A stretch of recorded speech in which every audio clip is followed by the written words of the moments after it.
These are 5 hard truths that, unfortunately, retired couples tend to learn too late.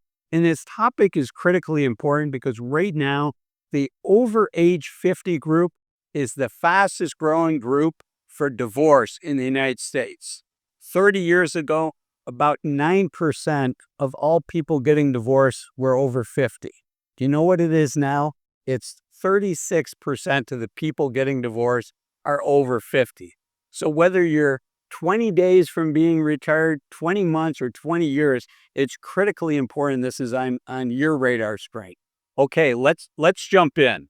And the first thing is, men, I want you to pay attention because women are much more likely to ask for the divorce. So you might think everything's okay, but check in with your spouse. Be sure that you know. Uh, It can seem like, it can seem like everything's going along smoothly, but it's important that we check in with our spouse, both men and women, and say, hey, how are things going? How are you feeling? The kids are now gone. We're empty nesters. How are you feeling about the relationship? What can we do to invest in the relationship to keep things going strongly? Another thing is, thinking about what does retirement look like? Oftentimes one person's the planner, and so they're doing the finances. They might be talking to the financial advisor. They might be running the numbers through planning software. But it's important to check in with your other spouse. What do you guys want to do? Do you want to travel? How much time do you want to spend together? The reality is when we're working, right? Monday through Friday, most of us get up in the morning. If we still have kids at home, we're helping the kids get ready for school. We're getting ourselves ready for work. We're dropping the kids off at school. We're going to the office. We're commuting a half hour.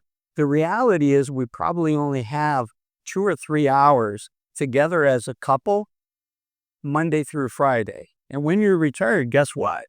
You've got 24 hours a day that you could be spending together. And there's a big difference between spending 10 or 20 hours a week with your spouse and spending 168 hours a week. So it's critically important you're together on what your vision is. And it's critically important you're together on what your budget's going to look like and how much time that you're going to spend. And think about the impact of divorce. You may have enough to retire now for you and your spouse, but I've got a question for you. If you only had half of those assets, could you still retire? And remember, it costs more than half of your current living expenses for you to live on your own, right? There's shared expenses. It's less expensive per person for 2 people to live together as opposed to one person on their own. And if you look at your IRAs, if you look at your 401ks, if you look at your pension, in most divorces, most people getting divorced over 50 have been together a long time. And I'm not a divorce attorney, but in general, plan on half of that being split with your spouse. So the question is, do you have enough to live on half of the assets that you have now? Sometimes as a financial advisor over the 20 years I was practicing that, sometimes a client would say, oh, we're going to cut back to 1 car, or we're going to cut these expenses. And I would half jokingly ask this question to my client, what's more expensive than a car payment and the car maintenance and the gasoline for 2 cars versus 1 car? You know what's more expensive than that? It's a lot more expensive. And that is divorce. Okay, the other thing is you look at your assets, and another thing to look at is your pension. Likely, if you have a government pension, if you have a private pension, that is also going to be looked at as an asset in your divorce. So you can't plan on having that full pension. One person takes it. Again, not legal advice. This is not financial advice either. I don't know your situation. I urge you to speak with an attorney if that's your situation. And how about Medicare? Have you thought about how Medicare is going to be handled? And that's incredibly complex, which is why I'm glad to partner with today's video sponsor, which is Chapter. They offer free Medicare advice for people approaching 65 and older.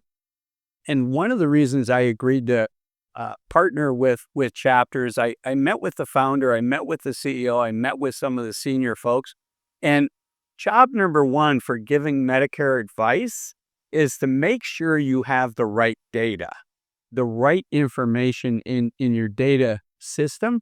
And unfortunately, there can be old data, what's called stale data, in the Medicare database. There can be some inaccuracies there. And so what chapter started with is making sure they had good, clean, up-to-date information. And then the second focus was developing a culture for their team where they are putting their client interest ahead of the interests of the insurance companies that pay the commissions to people like Medicare advisors. So thank you, chapter, for sponsoring this video. You can reach out to them at this phone number. You can scan this QR code, or I'll leave a link in the description below. Okay, so let's focus now on how to stay happy. And for this, I want to go to an article by Bolden. Bolden used to be known as New Retirement. And this article was written by Kathleen Coxwell. And it's titled Retirement for Couples, 10 Essential Planning Conversations for Happily Ever After. We're not going to go through all 10, or we'll be living in happily ever after. But I'll share the top 3 or 4, and then at the end, I'm going to share one that's not on this list, but frankly, I found to be the most important one, so be sure to stay to the end. Okay, the first one that Bolden mentions is making sure you're together on when do you want to retire, and importantly, having an open conversation about what scares you about retirement. There's a lot to look forward to, but there's also some things that can be scary. For instance, what are you going to do that's going to provide purpose? Oftentimes, one spouse gets a lot of their purpose, or both spouses, from their work. And so what are you going to do to find a new purpose outside of work? We already talked about that 168 hours a week. How much time are you going to be spending with each other versus developing your own hobbies and your own passions? Okay, the next one that Bolden talks about is what are your financial values and what are your approaches to risk? So this comes down to what your asset allocation is, how you're going to be invested, how risky your portfolio is. Because I can tell you, it's going to cause a lot of stress if one of the spouses is staying up at night because they're worried about their investment portfolio, right? You don't want to become a forced seller in a down market.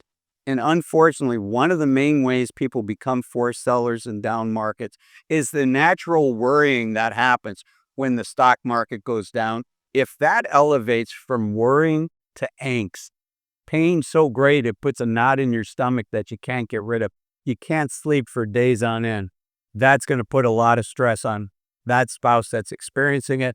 And I would argue it's also going to put a lot of stress on your relationship. And then the next one, and remember, the one after this is going to be the one as a financial advisor for over 20 years, I find to be the most important. But the next one from Bolden is, are you aligned on your estate plan? What are your legacy goals? How much money do you want to leave your children if you have kids, if any? Some people say they don't want to leave anything to their kids, and that's your decision as a parent. There's no right or wrong answer. But I think it's important that both spouses have common ground on this. I do want to mention that Bolden provides great software for people to do their own financial plans. And if you're not going to use a financial advisor, at least use software that's designed to help you. Unfortunately, if you use Excel spreadsheets, if you use Google Sheets, it's just too easy to make a mistake. Use software that's designed for you. It's very affordable. In Bolden's case, it's about $120 a year. This video is not sponsored by Bolden. It's sponsored by Chapter. But I am an affiliate of Bolden's, and you can support the channel by clicking on the link below. Okay, so what's my number one takeaway? What have I found to be the number one cause of stress? And it's a 4-letter word. And I certainly could say LOVE.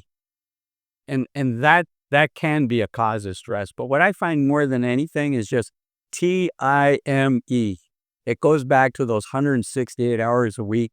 How much time are you going to spend with your spouse? What are you going to be doing?